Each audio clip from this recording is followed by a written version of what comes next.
오늘 성경 함께 보셨는데요. 선택하고 집중하라, 선택하고 집중하라. 제가 참 존경하고 사랑했던 목사님이 계신데 우리 하영조 목사님이시라고, 그분이 살아계실 때 쓰셨던 사도행전이라는 책을 보면 예수님의 공생애에서 강조하신 사도행전을 통해서 집중할 주제가 세 가지다 이렇게 말씀하거든요. 첫 번째는 하나님의 나라. 예수님은 공생애 동안 계속 하나님 나라에 대해서 강조하시고 또 말씀하시고 그분도 오신 목적이 하나님 나라를 전하시려고 오셨다는 거죠. 두 번째는 성령이십니다. 성령. 예수님은 계속 성령을 이야기하셨거든요. 그리고 마지막 세 번째는 교회에 대해서 교회를 세우시는 걸 강조하셨다는 거예요. 결국 이 땅 가운데 하나님 나라를 성령께서 이루시기 위해서 교회를 세우시고 허락하셨다는 거죠. 오늘 우리에게 주어진 이 사도행전은 누가복음의 후편입니다. 후편. 그래서 여러분, 누가복음이 1편이라면 사도행전은 2편이 되거든요. 전편과 후편. 그러니까 누가가 누가복음을 기록하고 사도행전도 기록했지 않습니까? 근데 여러분 아시는 것처럼 마태, 마가, 누가, 요한복음에 각 복음서의 특징들이 다 있거든요. 근데 누가복음에서 가장 강조하는 두 가지 주제를 꼽으라 그러면 누가복음은 기도와 성령을 강조하는 책입니다. 그러니까 누가복음에 보시면 기도에 관한 이야기 되게 많이 나와요. 예수님이 마지막 겟세마네 동산에서 땀방울이 핏방울 되는 것처럼 기도하셨던 건 누가복음밖에 없거든요. 그러니까 누가복음에는 그 기도의 기적, 예수님이 기도한 모습들이 되게 많이 나와요. 그리고 성령의 사역, 성령의 역사가 누가복음에 되게 많이 나오는데 아마 사도행전을 기록한 누가도 그 관점에서 사도행전이 물론 성령으로 시작된 역사지만 누가가 아마 그런 어떤 누가복음의 전편에 이은 후편 사도행전을 기록할 때도 그 관점에서 또 기록했지 않느냐 하는 생각을 하게 되는 거죠. 어쨌든 사도행전은 하나님 나라의 통로로 성령께서 어떻게 교회를 시작하셨는가를 우리에게 가르쳐주고 있습니다. 예수님이 공생애 때 특별히 산상수훈을 통해서 제자들에게 별명 하나를 지어주셨거든요. 너희는 세상의 소금이다.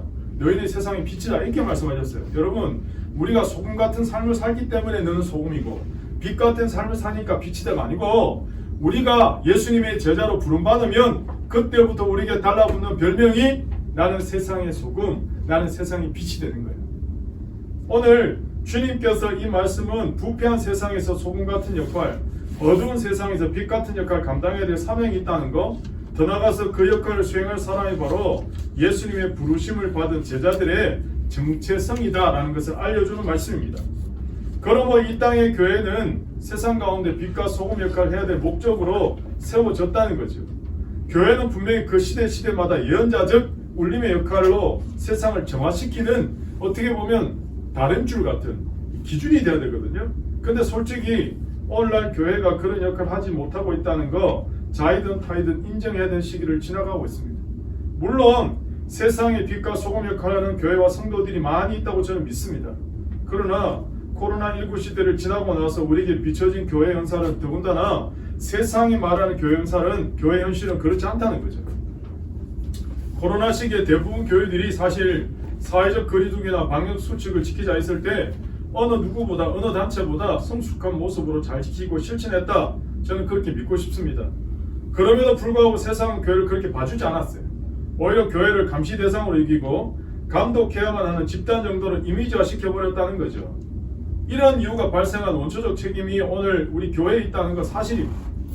여러분 2020년 시작할 때 여러분 어떻습니까? 저는 2020년을 시작할 때 가슴에 기대와 희망이 있었거든요. 왜냐하면 숫자가 주는 의미가 있잖아요. 2020. 2000년 시작할 때도 밀레니엄도 그랬지만 2020이니까 뭔가 2020년은 뭔가 좀 새로운 해가 되지 않을까? 뭔가 좀 내 개인적으로나 교회적으로나 뭔가 좀 있지 않을까? 근데 코로나19가 와버렸잖아요. 2020년. 그러니까 코로나19 때문에 상황이 세상이 완전히 바뀌어버렸거든요. 그럼 만약에 역사는 if가 없지만 코로나19가 오지 않았다면 지금보다 여러분 상황이 좀 달라질 것 같습니까? 좀 더 나아진 세상이 됐을 것 같습니까? 여러분, 인간에게 있어서 가장 큰 강점이자 약점은 과거를 너무 쉽게 잊어버린다는 거예요. 이미 1918년에 근 2년간 겪었던 스페인 독감으로 그 당시 세계 인구의 50분의 1에 해당되는 5천만 명이 사망했어요. 그 이후로 1957년 아시아 독감, 1968년 홍콩 독감으로 거의 100만 명 이상 사망했어요. 현대에 들어서도 2007년 신종 플루를 시작으로 사스, 메르스 등등 우리 주변을 위협하는 위기가 계속 증폭된 기록이 있거든요. 그런데 사람들은 막연한 기대로 그냥 잘 될 거야. 잘 되겠지. 그리고 안일하게 살던 지금까지 삶의 습관이나 방식을 바꾸지 않았어요. 사랑여러분, 분명한 건 제 말이 아니고 모든 학자들이, 특히 이쪽 부분에 있는 학자들이 하는 말이 앞으로 제2, 제3의 코로나 얼마든지 올 수 있다는 거예요. 그리고 온다는 거예요. 이것보다 더하면 되겠지. 그런데 그 사실을 인식하고 영적으로 깨어 준비하고 살아야 되는데 정작 그렇지 않다는 거죠. 이제 코로나 끝난 지 얼마 되지도 않았는데 벌써 고삐 풀린 모처럼 세상은 아무 일도 없었다는 듯이 그냥 바쁘게 또 막 돌아가는 거예요. 여러분, 세상을 이끌어간 리더들의 공통점 중에 한 가지는 세상을 바라보는 통찰력을 지니고 있다는 거죠. 그런데 그 통찰력은 위기의식에서 오는 것이고, 지금의 삶의 자리에서 그냥 만족하고 안주하는 게 아니라 끊임없이 생각하고 고민하고 또 바라보는, 세상을 바라보는 그 자세에서 오는 거거든요. 개인이든 조직이든 단체든 교회든 외부 환경으로 인해서 어쩔 수 없이 등 떠밀린 듯이 위기의식 가지고 수동적으로 대처하는 삶의 방식과 스스로 삶을 개척하듯이 위기의식을 가지고 지혜를 발휘하는 건 결과가 완전히 다릅니다. 사도행전에 시작된 초대교회는 항상 위기와 도전에 직면해야 되는 현실을 가진 공동체였습니다.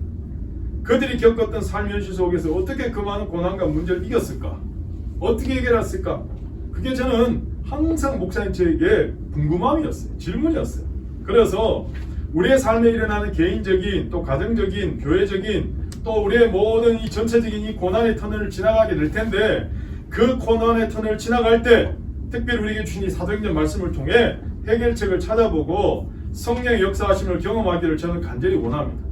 여러분, 오늘 우리가 함께 보시는 사도행전의 말씀을 통해서 우리의 믿음의 선배들이 겪고 있는 문제를 통해 해결한 원리는 바로 제 설교 제목처럼 선택하고 집중하라. 아마 여러분 살아오시면서 지금까지 여러 삶을 비유하는 표현들 중에 선택과 집중이라는 걸 한 번은 다 들어보셨을까? 선택과 집중. 그죠?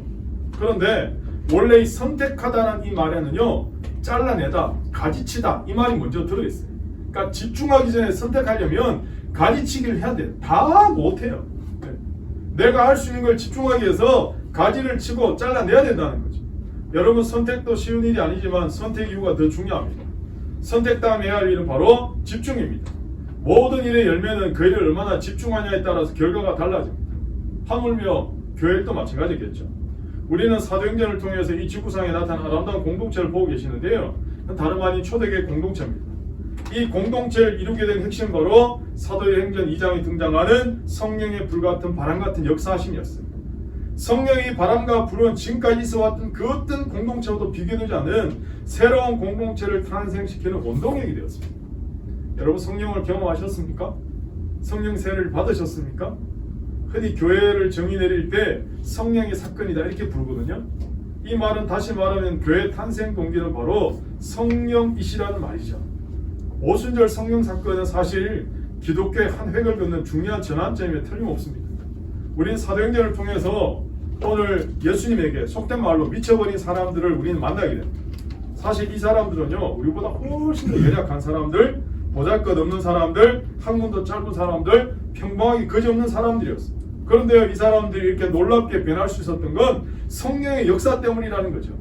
우린 여기서 한 가지 반드시 짚고 넘어가야 될 내용이 있는데, 오늘 우리의 모든 사역의 원동력은 성령이라. 성령.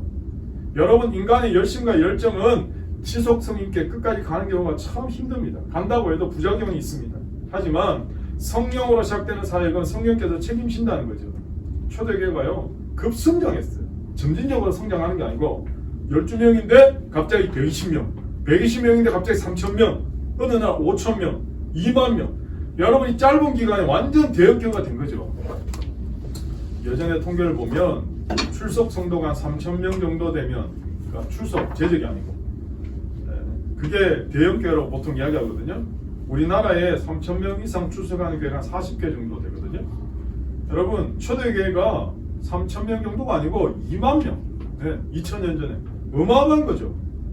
그리고 더 나가서 초대교회는 시련도 겪고 핍박도 엄청나게 많이 받았거든요. 그런데 그들의 신앙이 더 견고해진 거예요. 오히려 고난이 왔는데 믿음이 더 순결해지고 단단해진 거죠.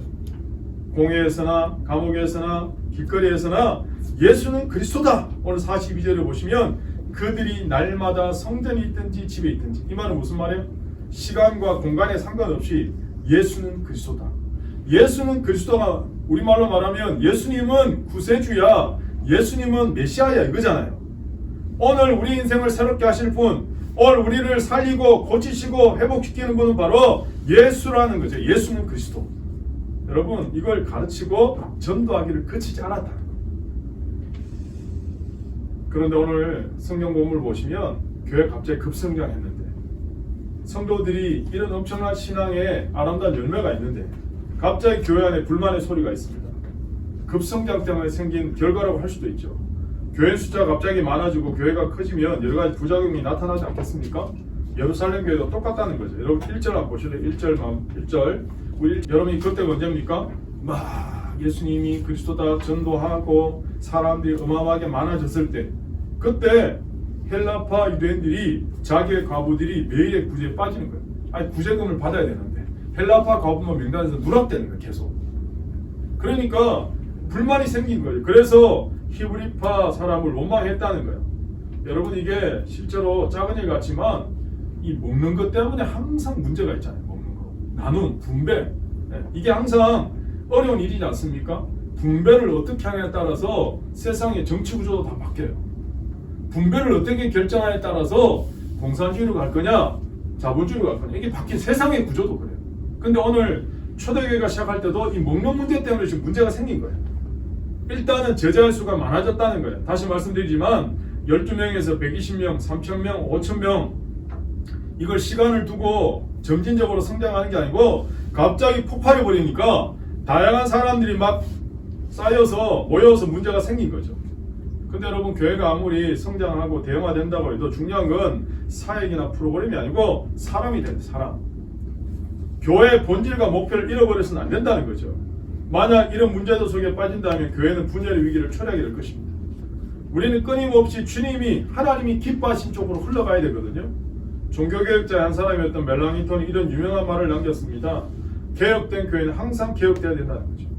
여러분, 교회는 날마다 성령으로 새로워져야 되거든요. 만약에 교회가 그렇지 못하면 첫 번째 심각한 자기 성찰에 빠지든지, 두 번째 사단의 공격에 받든지, 세 번째는 세상의 위협으로부터 좌초하고 말 거라는 거죠. 저는 목사로서 오늘 예배가 오신 여러분, 주님의 잘 훈련된 제자로 쓰임받는 하나님의 백성 되기를 먼저 축복합니다. 여러분, 우리가 코로나 때 서로 모이기 힘들었잖아요. 그래서 대체안으로 등장한 게 일명 인터넷 예배였거든요. 인터넷 예배. 그러나 코로나 시절에 인터넷 예배를 너무 익숙해지고 편안함에 길들여 버렸거든요. 그러니까 사람들이 굳이 모여야 될 이유가 있나? 인터넷으로 예배 드리면 되지, 이렇게 생각하는 거예요. 오히려 예능 프로그램 하나 집에서 마음 편하게 시청하는 것보다 교회 예배 가치가 하락한 거예요. 더 나가서 신앙 자체 훈련도 안 돼 있으니까 막 흔들리는 거죠.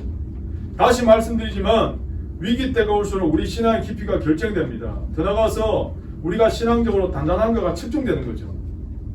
아니, 몇 달 정도 헬스클럽 회원권 끊었다가 가다 안 가다 반복하는 게 교회 출석하는 모습하고 비교될 수 없듯이 이제는 우리의 개인 영성이 위기 때 더욱 중요하게 된 거예요. 그래서 저와 여러분 지금 선택하고 집중해야 돼요. 우리는 이 목표점을 정해서 나가야 되는데요. 만약에 방향 감각을 잃어버리면 내부적인 외부적인 문제 때문에 갈등하게 된다면 하나님의 역사를 만들어갈 수 없을 겁니다. 그럼 여러분, 초대교회 당면한 문제가 뭡니까? 첫 번째는 구제 문제 때문에. 사실 초대교회는 선교가 있기 전에 먼저 구제가 있었거든요. 그러니까 구제 때문에 심각한 어려움을 겪고 있어요. 1절에도 나오잖아요. 헬라파 이 과부들이 매일 자기가 구제에 빠졌다고. 여러분, 구제 자체는 문제가 아닌데 구제하자는 데는 의의가 없는데, 그런데 구제하는 방법 때문에 싸우는 거예요. 구제 과정에서의 문제가 발생해서 싸우는 거예요. 다투는 거예요. 왜 우리 헬라파 과부들은 매일 분배하는 구제 명단에서 누락되냐? 여기서 여러분 보시면 헬라파 과부와 히브리파 과부가 있다는 걸 여러분 알 수 있죠. 헬라파 유대인과 히브리파 유대인. 이분들이 어떤 사람이냐면 헬라파 유대인들은 예루살렘 바깥에 사는 사람들, 그리고 헬라 문화권에 있는 그리스 언어, 헬라어를 쓰는 사람들, 그리고 히브리파 사람들은 예루살렘에서 태어나서 정통적으로 유대인들로 예수 믿게 된 사람. 그러니까 완전히 같은 유대인이지만 언어도 다르고 환경도 다르게 살아온 사람들이죠. 그런데 이제 예수 믿게 됐고 그리스도인이 된 거예요. 그러니까 이 두 종류의 유대인 사이의 갈등과 분열이 시작된 거죠. 사실 여러분, 사단은 초대교회 안에 이 분열이라는 이 독을 통해서 교회를 계속 무너뜨리고 파괴하기 시작한다는 거죠. 어느 유명한 학자에 따르면 오늘 한국에 있는 교회들 치고 심각한 문제가 없는 교회가 없다, 이렇게 평가할 정도. 교회가 이런 문제가 있다라고 하는 건 오늘 우리가 살고 있는 세상 사회가 심각한 분열과 갈등이 있다는 말이에요. 사단은 오늘도 계속해서 할 수만 있다면 우리를 분열시키려고 합니다. 그래서 여러분, 우리가 영적인 분별력과 지각력을 갖고 살아야 됩니다. 우리가 연약함을 가진 인간 이상 오늘 사람들이 모이는 곳은 언제나 문제가 있습니다. 여러분, 사람이 모이면 문제 없는 곳이 없어요. 늘 가는 문제 있기 마련이에요. 세상에 문제가 없는 것은 딱 한 곳밖에 없어요. 바로 공동묘지죠. 왜? 죽은 자는 많이 없으니까. 사람들이 모이면 이 말 저 말 나오게 돼 있고 그 문제로 통해 사단이 공격하고 끊임없이 분열이라는 문제에 직면하게 될 것입니다. 그런데 오늘 본문은 승리한 이야기거든요. 교회가 어떻게 분열의 위기를 극복하고 복음을 내서 힘있게 더 전진할 수 있었냐 하는 간증이 기록되어 있어요. 어떻게 이 승리가 가능했을까요? 첫 번째, 구제를 중단하는 것으로 문제 해결을 시도하지 않았다는 거죠. 여러분, 지금 무엇 때문에 문제가 생겼죠? 구제하는 일 때문에 문제가 생겼잖아요. 어떻게 할 거냐? 누구에게 더 할 거냐? 어떤 방법을 할 거냐? 이런 것 때문에 문제가 생겼거든요. 그러면 구제하다가 문제가 생겼으니까 구제하지 마 이제. 구제 그만둬. 그럼 여러분, 문제 간단하잖아요. 해결되잖아요. 근데 여러분, 중단한다는 것은 가장 쉬운 방법이거든요. 교회에서 봉사하다가 어려운 일 생기면 가장 쉬운 해결은 집어치우고 안 하는 거예요. 사표 던지고 그러다가 끝나는 거예요. 부부관계 똑같아요. 남편과 아내 사이에 문제가 생길 때 가장 쉬운 해결 방법은 헤어지는 거예요. 그러나 그게 해결 방법이 아니에요. 포기예요, 포기. 여러분, 해결과 포기는 달라요. 공부하던 학생이 공부하기 싫어, 나 공부 안 해, 그건 해결 방법이 아니잖아요. 직장 다니는 직장인이 내가 이런 말 치사하게 들어가면서 돈 벌어야 돼? 사표 던지고 나가버리면 그 해결 방법, 물론 뭐 다른 회사 가면 되긴 되겠지만 그건 해결 방법이 아니거든요. 이렇게 말하니까 어떤 학생이 목사님 그건 금전고에 치면 됩니다, 뭐 이렇게 이야기하던데, 여러분 물론 그래도 되겠죠. 근데 그거는 해결 방법이 아니거든요. 그건 평생 그렇게 살아야 돼요. 구제가 교회를 통해서 마땅히 계속돼야 할 일이라면 이 사역은 어떤 곤란이나 문제에도 불구하고 계속 해야 된다. 구제가 교회 사역의 가장 중요한 사역은 아니지만 필요한 사역이고 중요한 사역이라는 거죠. 사실 일하지 않으면 문제도 안 생깁니다. 그런데 오늘 본문에 나타난 초대교회 아름다운 모범은 구제를 중단하는 것으로 문제 해결을 시도하지 않았다는 거죠. 두 번째는 누가 책임을 져야 되는가 따지지 않았다는 거죠. 여러분, 이 문제에 관해서 책임이 누가에게 있냐? 라고 따지는 건 가장 소극적이고 부정적이고 비판적인 접근 방법이에요. 여러분, 가정이든 교회든 단체든 문제가 생기면 이거 누구 책임이야? 누가 잘못했어? 책임 추궁의 방법? 여러분, 이게 흔히 쓰이는 방법 아니에요? 여러분, 인간은요 그때마다 자기를 방어하고 싶은 마음이 있거든요.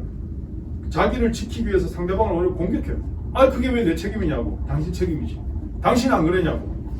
되면 교회 안에서 더 큰 소란을 일으킬 가능성이 많아지는 거죠. 여러분, 태초 이래로 언제나 책임 전가는 사단의 역사입니다. 사단의 공작이었다는 걸 잊어버리면 안 됩니다. 에덴 동산에 사단이 역사할 때 처음 사람들은 다른 사람들의 책임을 전가시켰어요. 하와는 뱀 때문입니다. 아담은 이 하와 때문입니다. 내 아내 때문입니다. 그러나 성령 역사 현장에는 어떻게 고백됩니까? 제 책임입니다.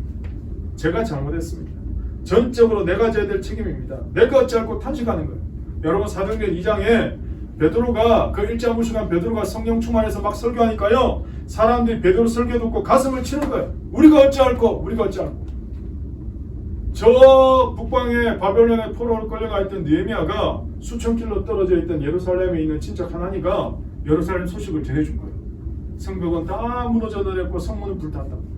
느헤미야가 그 소식을 듣자 수일 동안 울고 금식하면서 하나님 앞에 이렇게 기도해요. 하나님, 나와 내 아비 집이 당신 앞에 범죄했습니다. 느헤미야 잘못한 거 없거든요. 사실 호요식하면서 그냥 잘 살 수 있는데 마치 저 수천 킬로. 여러분, 느헤미야는 그리고 이민 2세예요. 예루살렘 한 번도 가본 적도 없어요. 그런데 자기 조국 소식을 듣고는 마치 자기가 무너져 내린 것처럼 안타깝게 감정을 동일시해서 울며 탄식하면서 하나님, 내가 잘못했어. 뭘 잘못했어? 느헤미야는 그렇게 기도했다니까요.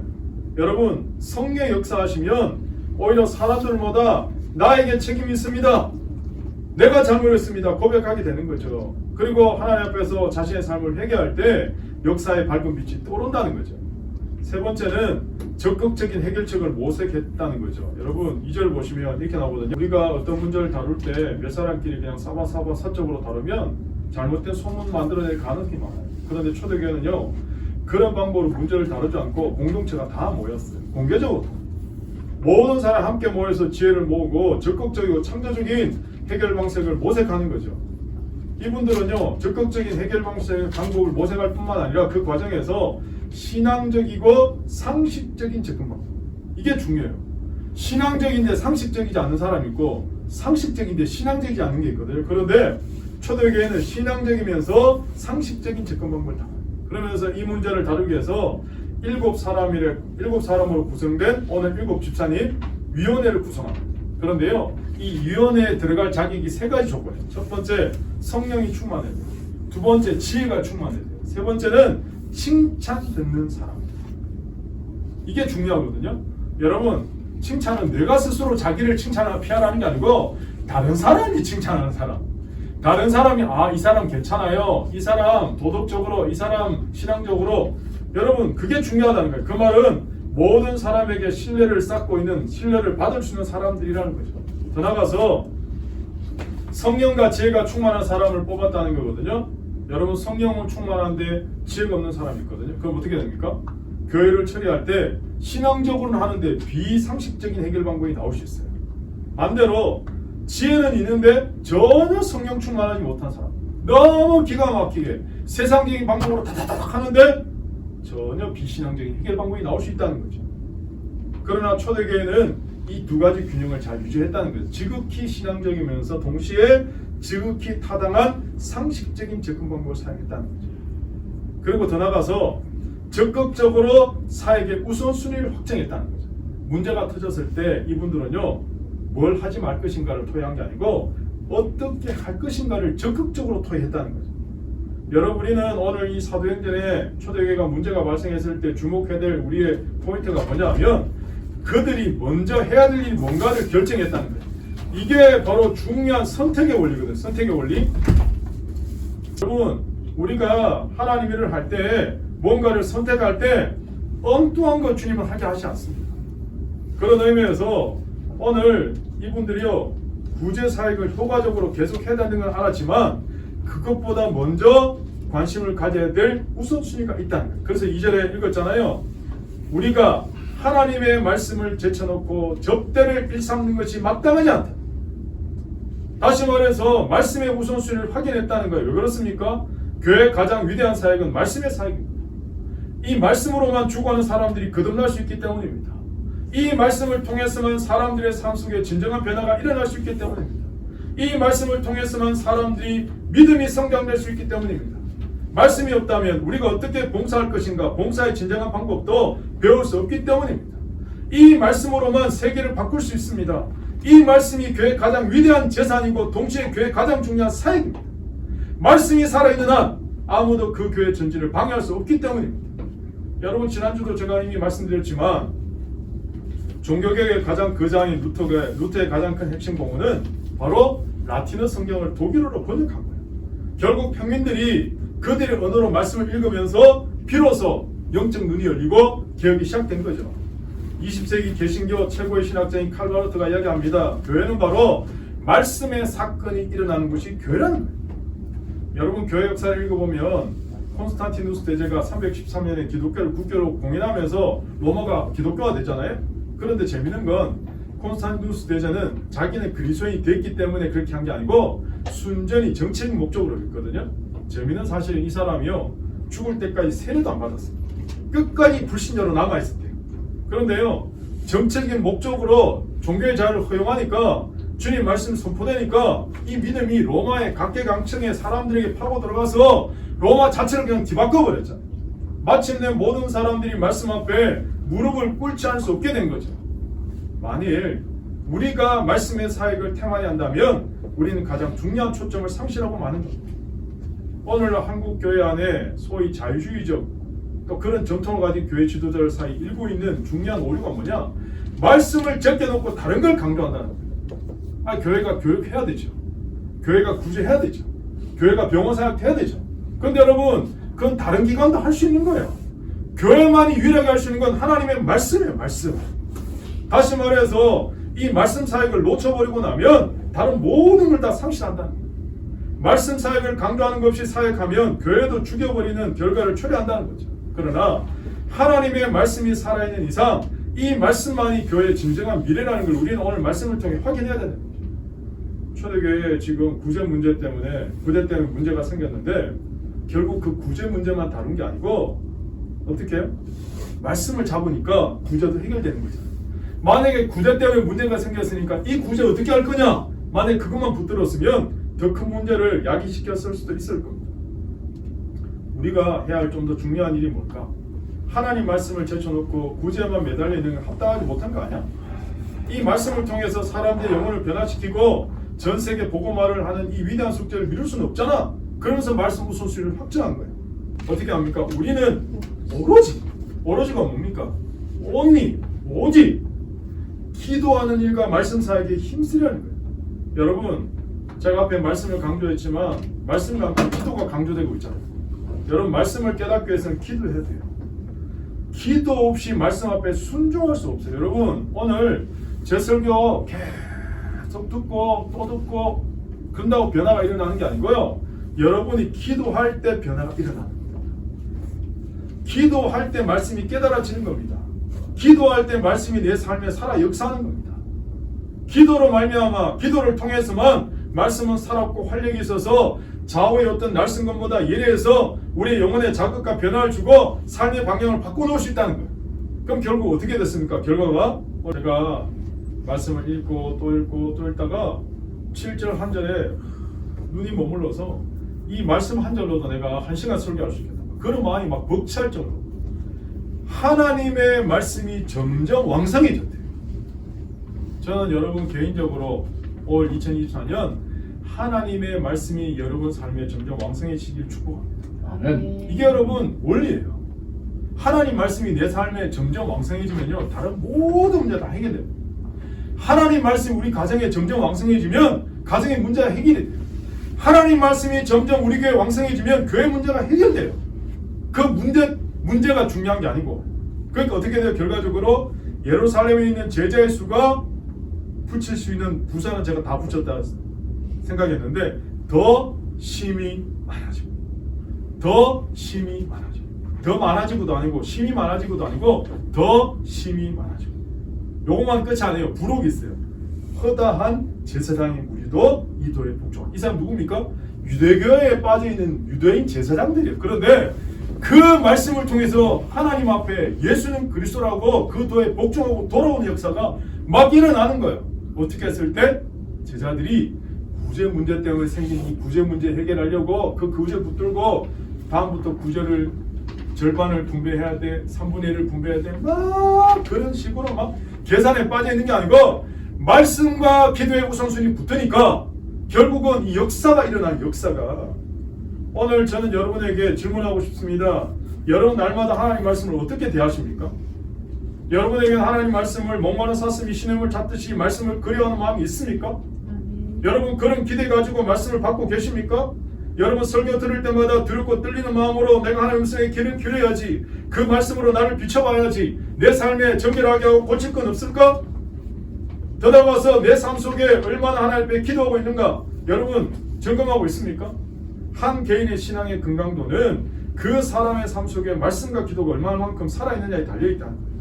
여러분 말씀이 왕성하다는 건 단순한 지식이 축적되는 게 아니고 그 말씀이 살아서 내 인격과 삶을 변화시키는 거룩한 하나님 말씀의 활동이 일어나는 거, 내 영혼에 살아있느냐는 거예요. 오늘 나의 삶 속에 영혼의 창을 열고 살아계신 하나님과 더불어 기도하는 거룩한 사역이 살아있을 때 결국은 여러분 삶의 문제가 해결되는 겁니다. 길이 열리는 겁니다. 사랑하는 여러분, 이제 다시 새롭게 여러분의 우선순위를 한번 재조정해보세요. 나의 삶의 우선순위가 어딨냐 진짜. 오늘 주님 우리를 주님의 제자로 부르셨잖아요. 제자로 쓰임받는 여러분의 삶의 자리가 하나님 앞에서 이런 우선순위가 조정되어서 하나님께 쓰임받는 여러분 되시기를 축복합니다. 제가 강조하고 또 강조하는 것 중에 하나가 한 사람의 인생에서 가장 큰 축복은 하나님께 쓰임받는 일. 저는요, 예수 믿고 나서 가장 큰 감격은 나 같은 자도 하나님 쓰신다. 나 같은 사람도 이렇게 말씀 전하게 하신다. 이게요, 생각하고 생각해도 가장 큰 감격이에요. 이게 감동이고 기적이에요. 아니, 내가 주의 말씀을 전하다니. 내가 그 종갓집 종선에서 하나님 없이 내 잘난 맛에 세상적으로 그냥 사람들 안하무인격으로 그냥 사람 무시하고 그런 못된 인간으로 살 수도 있었는데, 성령을 경험하고 하나님 앞에서 내가 죄인임을 깨닫고, 우와, 하나님 진짜 살아계시고. 여러분, 피조물된 인간이요, 하나님을 만나는 자체가 불가능해요. 어떻게 만납니까? 하나님은 4차원적 공간, 아니 영혼의 세계에 계신 분이고, 우리는 시공간에 제한된 3차원적 세계에 살고 있기 때문에 인간이 하나님 만날 수가 없어요. 이거는 상식적으로 물리적으로 불가능해요. 그런데 만날 수 있는 방법은 그 영혼에 계신 하나님이 3차원적 공간을 뚫고 들어오셔야 우리가 하나님 만날 수 있는 거예요. 그 뚫고 들어오신 분이 누구예요? 예수님이잖아요. 육신을 입고 우리 안에 뚫고 들어오셨잖아요. 그래서 우리가 하나님 만나게 된 거예요. 여러분, 이게 기적이에요. 더 나아가서 그 하나님께 붙잡혀서 피조물된 우리 인간이 창조주된 하나님께 붙잡혀서 쓰임받는 거야말로 가장 큰 복이죠. 인생에 있어서. 그것보다 더 큰 복이 없습니까? 돈을 많이 벌었다고? 세상에 지위를 많이 가졌다고? 많이 누렸다고? 그게 복될 것 같습니까? 내 인생의 끝이 있다면 세상을 만드신, 나를 만드신 그 창조자 하나님께 붙잡혀서 내 한평생 하나님께 쓰임받았습니다. 하나님 나를 쓰였습니다. 여러분, 그만큼 복된 게 어딨겠어요? 저는 우리 더사랑교회 오늘 말씀 듣는 여러분 한 분 한 분이 그런 복된 인생 살기를 정말 축복합니다. 제가 여러분 기도할 때마다요, 하나님 앞에 간절한 소망은 목사로서, 주님, 내가 품고 기도한 우리의 성도들 한 사람 한 사람이 세상에 어느 정도 유명해질지, 어느 정도 성공할지, 어느 정도 부를 누릴지 모르겠으나 그것과 상관없이 하나님께 쓰임받는 인생 되기, 쓰임받는 인생, 하나님이 쓰시는 인생, 하나님이 붙드시는 인생, 하나님 그렇게 되기를 소망합니다. 저는 그렇게 기도합니다. 여러분, 우리가 앞으로도 삶을 살아가면서 고난의 터널을 지나가게 될 것입니다. 개인적이든 우리의 조직이든. 그러면 그 터널 속에서 위기의식을 가지고 영적인 통찰력으로 우리의 가장 강력한 무기인 기도와 말씀을 선택하고 집중할 때 다시 회복될 수 있다는 거죠. 개인이든 가정이든 교회든 기도와 말씀에 집중해야 회복이 일어나는 거예요. 하나님이 사용하시는 거예요. 그런데 이거 제껴놓고 다른 거 아무리 한다고 해서 해결이 안 돼요. 오늘 사도행전은 우리에게 지금 그걸 가르쳐주고 있는 거죠. 저는 오늘 이러한 회복과 도전의 시작이 여러분 삶에 있어지기를 예수님 이름으로 축복합니다.